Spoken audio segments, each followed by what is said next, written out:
팀 켈러 목사님이 일과 영성이라고 하는 책에서 우리의 노동에 대한 이 오해를 바로잡아 주시죠. 이렇게 말씀하십니다. 창조주께서 낙원에 일을 두셨다는 사실은 노동을 필요하기나 심지어 징계쯤으로 여기는 이들에게는 기겁할 만큼의 놀라운 진리다. 노동은 하나님의 정원에 존재했던 축복의 일부다. 맞는 말입니다. 이 노동이라고 하는 것이 뭐 사람에 따라 관점이 다를 수 있겠지만 그러나 성경에서 우리에게 가르쳐 주는 일과 노동은 선물이고 축복입니다. 기도도 역시 선물이고 축복입니다. 심지어 그래서 이 예수원이라는 수도원에서는 이 기도와 노동을 이제 같은 수준으로 보면서 기도하는 것이 노동이고 또 노동하는 것이 기도라고까지 말을 합니다. 이것이 선물이요 축복이라고 표현을 하는 이유는 우리 하나님께서 하게 하셨기 때문입니다. 노동이든 기도든 뭐 심지어 찬양도 그렇습니다. 우리 하나님이 우리에게 찬양하게 하셨다라고 하면 우리가 찬양할 수 있다는 사실, 찬양으로 하나님께 영광을 올려드릴 수 있다고 하는 이것은 축복이고 선물입니다. 반대로 이제 하나님이 하게 하지 아니하신 것들, 하나님이 하지 말라 하신 것들은 그 말 그대로 이제 죄악이 되는 것이죠. 하나님의 뜻을 거스르는 모든 것들은 이 죄악이 될 수밖에 없습니다. 그렇기 때문에 하나님의 뜻 가운데 우리가 행할 수 있는 모든 것들은 다 선물이라고 할 수가 있습니다. 그럼에도 불구하고 이 노동을 버거워하는 사람들이 있습니다. 일 자체를 힘들어하는 사람들이 있을 수도 있고요. 또 때로는 이제 일터에서 만나는 사람들 때문에 힘들어하는 사람들도 있을 수가 있습니다. 뭐 어찌 되었든지 간에 일이 버거운 사람들, 노동을 고통스럽게 생각하는 사람들에게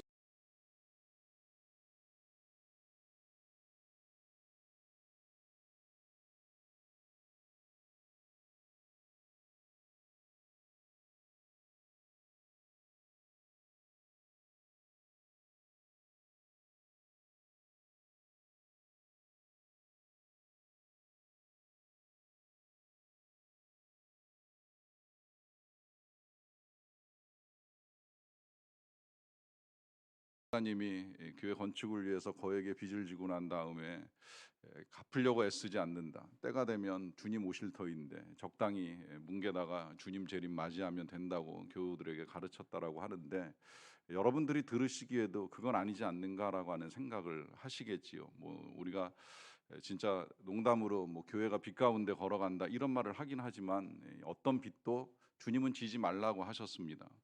사랑의 빛 위에 부채를 허용하지 않습니다. 다만 뭐 교회가 진짜 불가피하게 혹은 뭐 개인적으로 여러분들도 주택을 구입하시거나 하실 때에 빚을 지는 경우가 있을 수 있을지 모르겠지만 그럴지라도 부지런히 갚아 나가는 것이 분명 주님의 뜻임에는 틀림이 없습니다.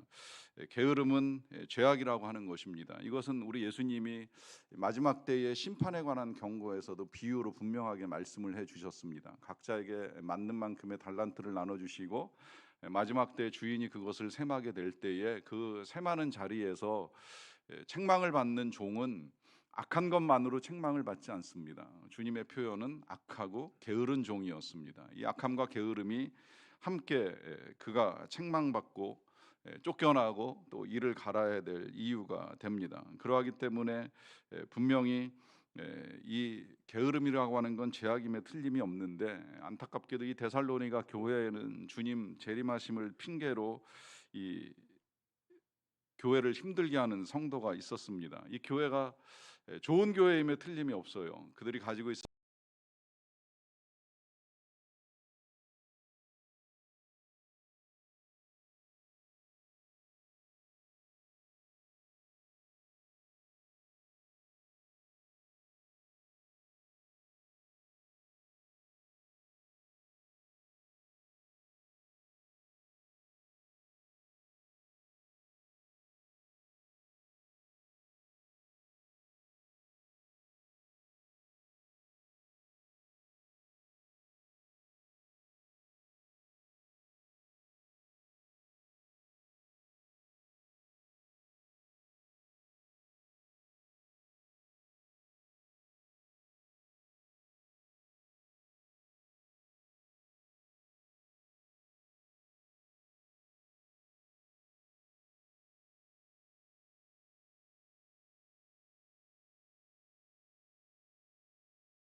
대단한 신앙이라고도 할 수 있다는 생각이 들어요. 우리 누구도 주님 곧 오실 거야라고 생각하면서 그 재림을 준비하고 재림을 위해서 열정을 내는 사람들이 그리 많지 않은 시대를 우리가 살아가고 있는 것을 보게 되면, 어떻게 보면 이 성도가 가지고 있었던 이 재림 신앙은 굉장히 대단한 것처럼 여겨질 수도 있습니다. 문제는 그가 가지고 있는 그 재림 신앙이 오늘 사도 바울의 표현대로 하면 이 일을 만들고 있다라고 하는 거예요. 이때 일이라고 하는 건 교회를 힘들게 하는 일이 돼버리고 말겠지요. 그렇다면 왜 그의 신앙이 교회로 하여금 힘들게 하는 결과를 초래하게 될까요? 가끔 이제 이런 성도를 교회가 표현할 때 찌개 같다 이제 이렇게 표현해요. 찌개 성도다 이런 표현하는 것을 들어본 적이 있는데, 펄펄 끓다가 너무 넘쳐가지고 이제 다 꺼버리고 마는 거예요. 저도 목회하면서 우리 교회에서는 본 적이 없는데 가끔 전에 사역했던 교회에서 그런 경우 본 적이 있어요. 어떻게 보면 되게 열정이 끓어오르고 열심이 넘치는 것 같은데 그 열심이 과연 누구를 위한 열심이었고 결국 그 열심이 갖고 왔던 결과를 보게 되면 다른 사람들의 신앙까지도 이제 식어버리게 만드는 것이지요. 뭐 이 교회에 지금 이런 성도를 가지고 예를 들자고 한다면, 열심히 지금 재림을 외치고 재림을 소망하는 것처럼 보이지만 그 재림에 대한 소망을 가지고 주님 곧 오실 터이니까 난 가진 게 없어, 너 가진 거 있으면 좀 나눠줘, 너 먹을 거 있으면 나눠 먹어, 이제 이러면서 열심히 일하는 사람의 그 열정까지도 다 식어버리게 만드는 이제 이런 상태를 의미하는 것입니다. 그러하기에 이제 지금 사도 바울은 어쩌면 이 사람을 위해서라도 편지를 쓴 거 아닌가라고 하는 생각을 하게 되는데요. 사도 바울은 그들을 어떻게 하는가라고 하는 것을 12절에서 이렇게 가르쳐 줍니다. 이런 자들에게 우리가 명하고 주 예수 그리스도 안에서 권하기를 조용히 일하여 자기 양식을 먹으라 합니다. 지금 사도 바울은 이런 경우에는 이제 권하는 정도가 아니라 명하기까지 합니다. 아주 강하게 지금 요청을 하시는 거예요. 그것도 개인의 생각이 아니라 주 예수 그리스도 안에서라고 하는 말씀은 자신의 생각이 아니라 이제 주님의 뜻을 전하는 것이라고 분명히 밝히고 있고요. 밝히고 명하는 내용은 조용히 일하라라고 하시는 것입니다. 여기서 먼저는 이제 일을 해야 된다라고 하는 것이 분명하고요. 이때 일하라라고 하는 이 말씀에는 게으름은 절대 하나님의 뜻이 아니라고 하는 것이 드러나는 것이지요. 그것이 틀리지 않는 이유는 우리가 알고 있는 우리의 하나님은 일하시는 하나님이십니다.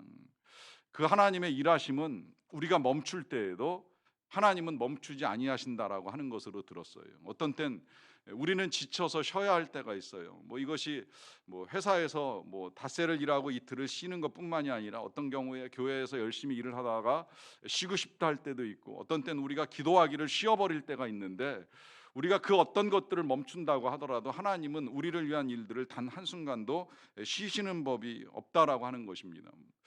하나님은 이 안식일에도 일하십니다.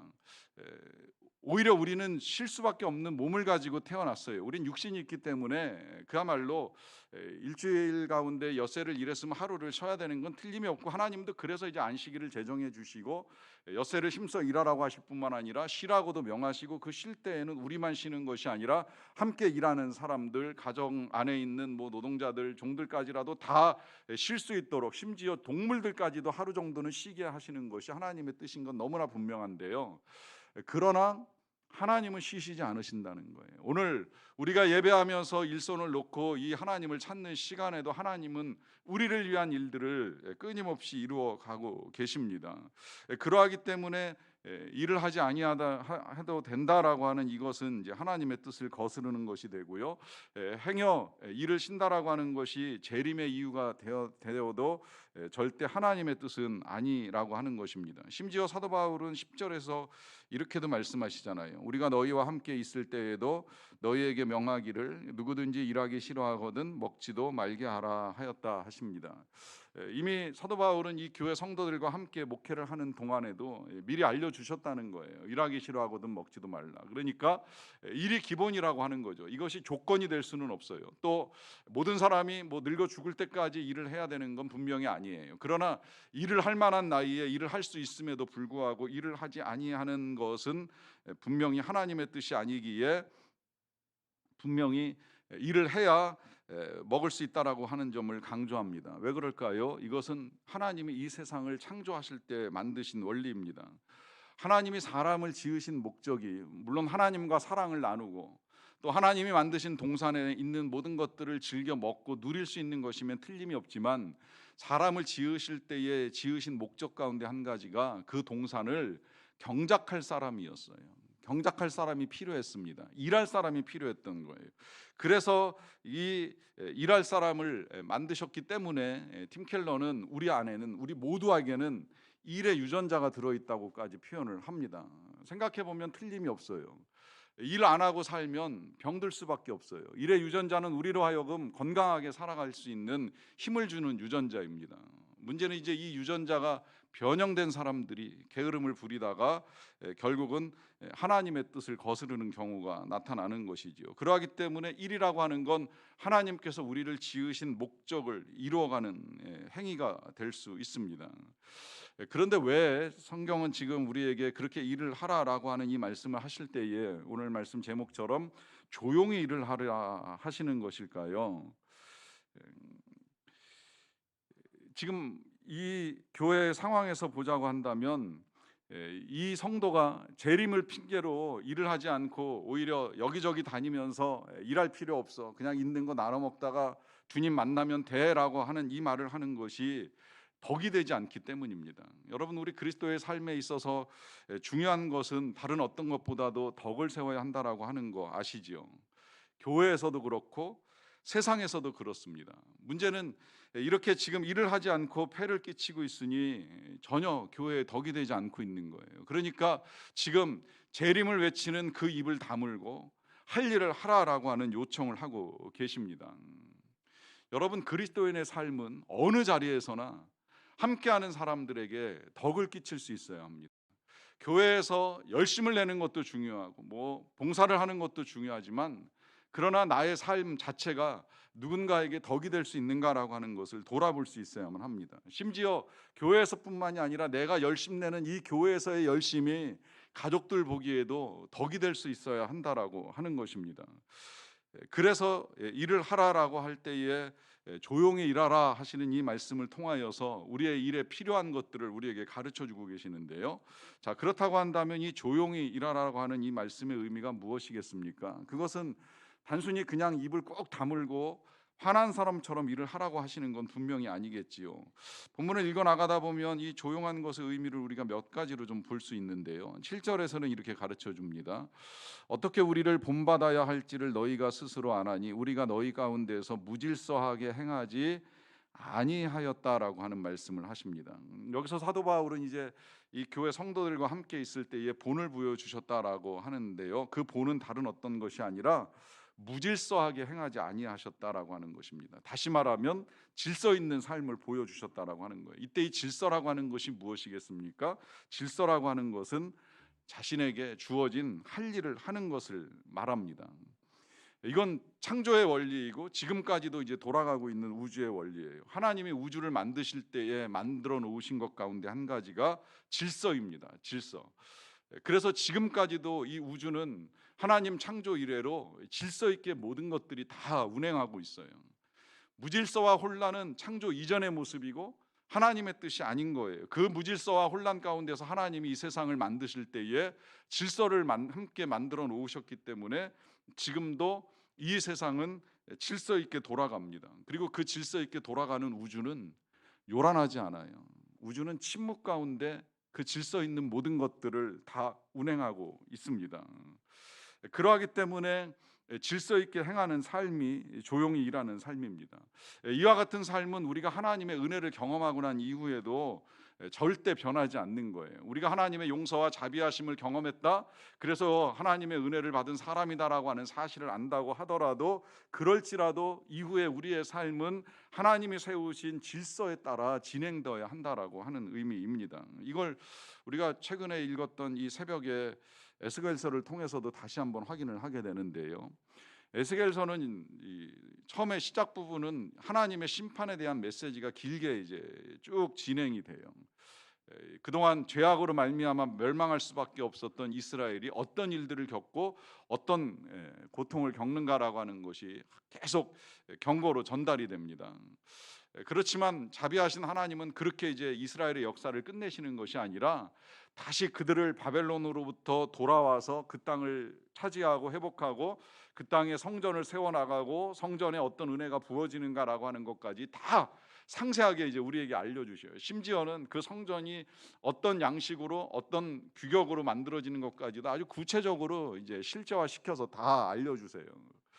그러고 난 다음에 다시 이제 이 이스라엘 백성들에게 말씀하실 때에는 이 이스라엘 백성들이 제사장을 세워야 되고 제사를 드려야 되고 제사를 드릴 때에 어떤 제물을 써야 되고 하는 이 모든 것들을 상세하게 이렇게 쭉 열거하시는 것을 우리가 볼 수 있습니다.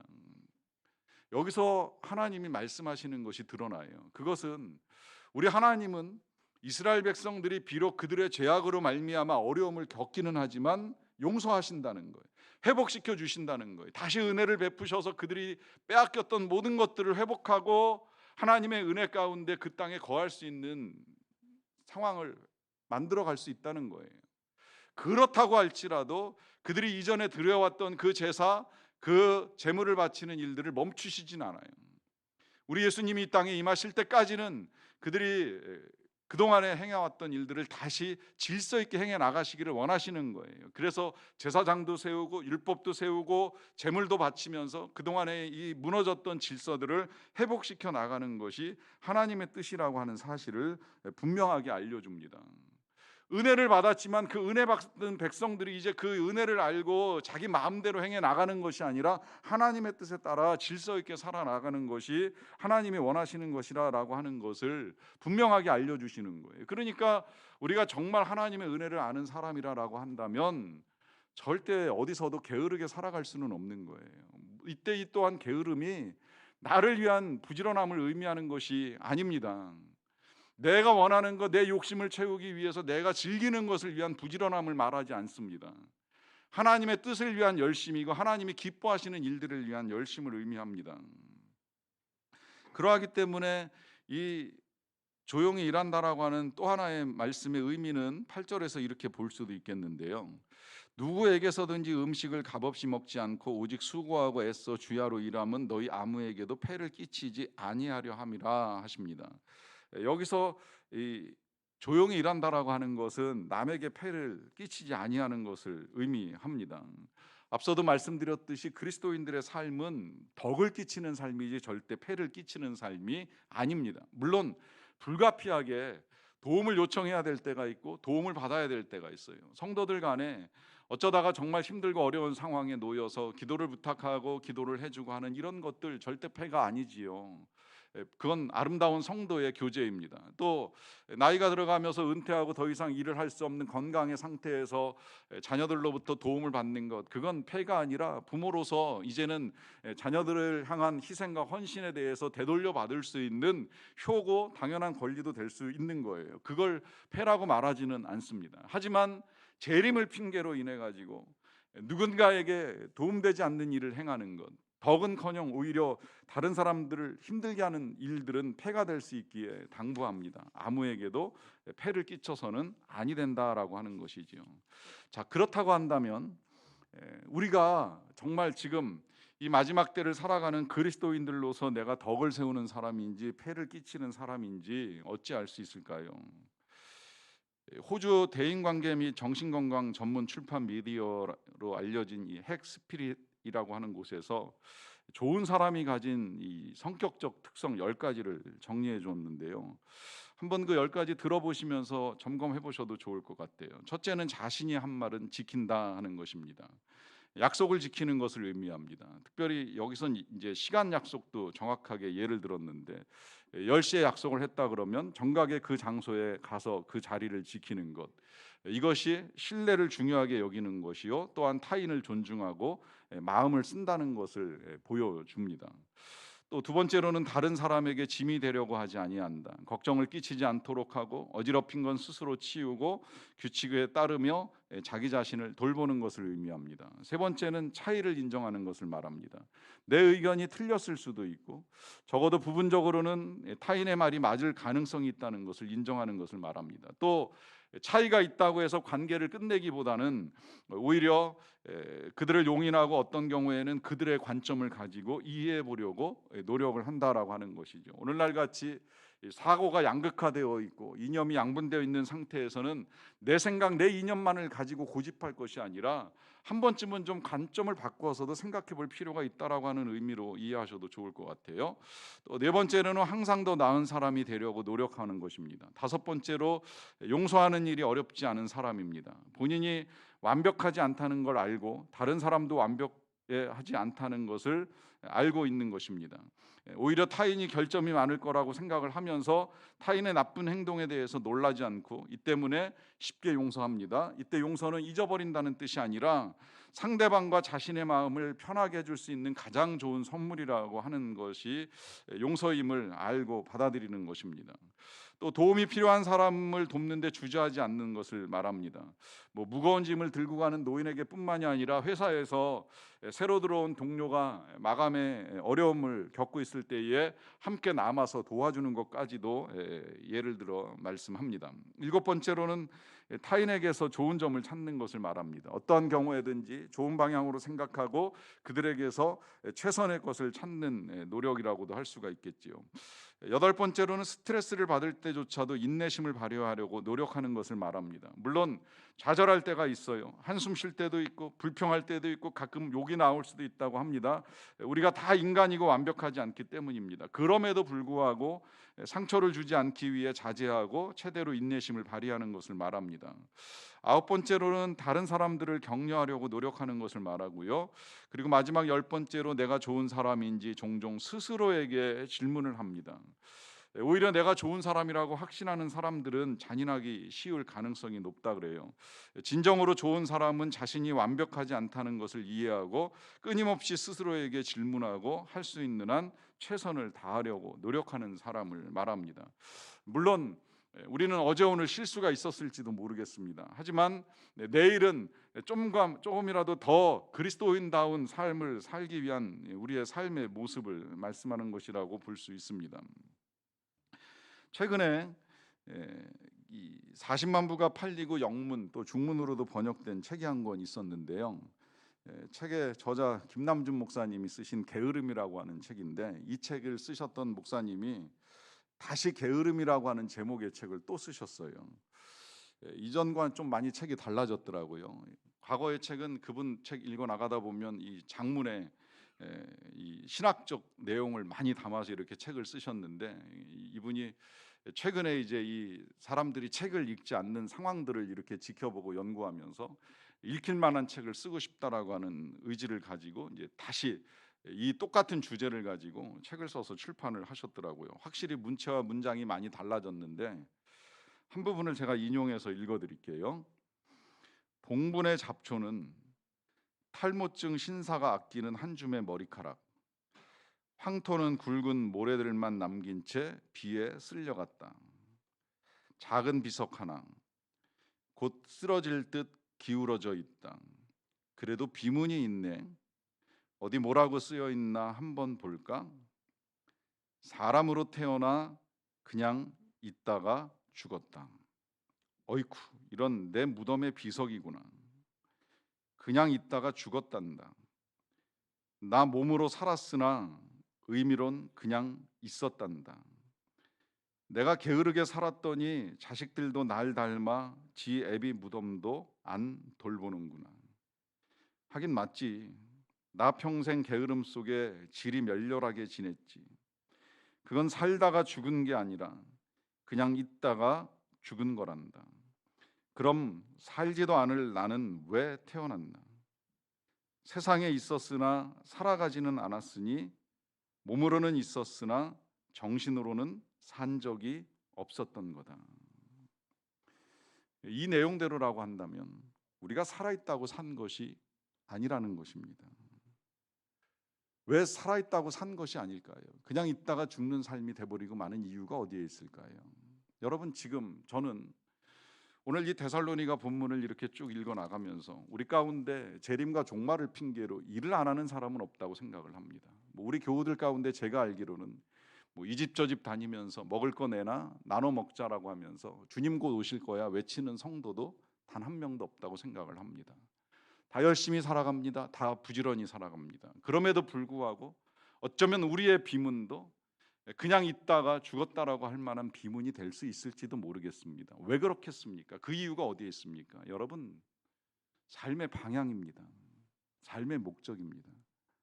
무엇을 위해서 살아가고 계시고 여러분들의 삶의 방향은 어디입니까? 우리가 정말 주님을 사랑하고 주님을 위한 열정을 가지고 살고 있지 않다라고 한다면 우리는 나를 위해서는 부지런했을지를 모르겠지만 그러나 이웃을 사랑하는데 주님의 뜻을 이루는 데 있어서는 한없이 게으른 삶으로 살아왔을지도 모르는 삶이 돼버리고 맙니다. 주님은 분명히 다시 오시고 우리가 주님을 만나는 날이 이르는 것은 틀림이 없습니다. 그날에 우리가 주님을 만날 때에 우리에게 있어서 남는 건 나를 위했던 삶, 내 욕심을 따랐던 삶, 내 자녀만을 위한 삶이 절대 아니었다라고 하는 것을 분명하게 확인하게 될 때가 이를 것입니다. 이미 주님은 우리에게 많은 것을 주셨고 모든 것을 주셨습니다. 그 사랑을 받은 우리들에게 다시 주님이 오늘 이 아침에 가르쳐 주시는 것은 질서, 그 질서는 주님을 따르는 삶입니다. 주님의 뜻을 따르는 것입니다. 주님을 위한 삶입니다. 주님을 사랑하는 삶입니다. 이 사랑함으로 저와 여러분들이 다 살아있기를 간절히 바랍니다. 이 시간에 같이 잠깐 기도하겠습니다. 오늘 이 아침에 주님이 우리에게 당부합니다. 조용히 일해야 합니다. 덕을 세워야 합니다. 덕을 끼쳐야 합니다.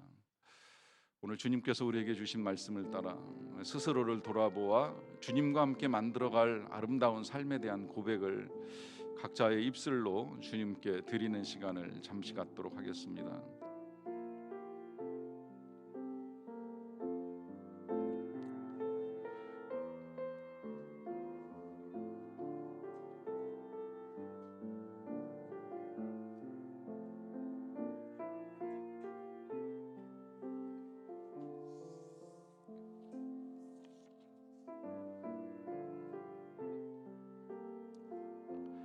사랑의 주님, 우리를 먼저 사랑해 주셔서 감사합니다. 그 사랑을 받은 우리들이 어떻게 이 마지막 때를 살아가야 될지를 다시 알게 해 주셨사오니 깨닫게 하여 주신 대로 더욱 주님 사랑하며 우리의 삶을 만들어가기 원합니다. 악한데 부지런하지 않게 하시고 오히려 주님을 더욱 사랑하는데 부지런히 살아가는 우리 모두가 되게 하여 주시옵소서. 예수님의 이름으로 기도하옵나이다. 아멘. 함께 찬양합니다.